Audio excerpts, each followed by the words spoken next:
Дзень народнага адзінства па факце дзень двух дыктатараў, якія спачатку раздзялілі Беларусь, а потым аб'ядналі.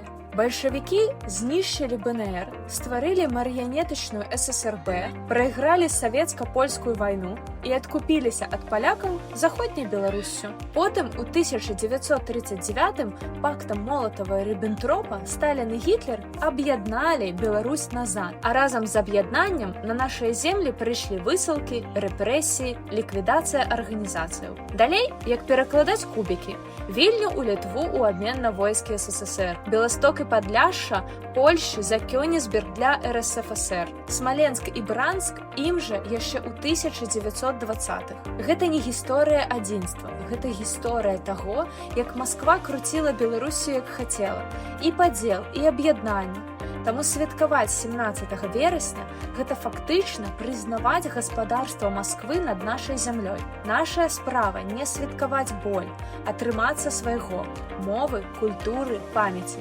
Мы беларусы, і што для нас свята, вырашаем мы самі.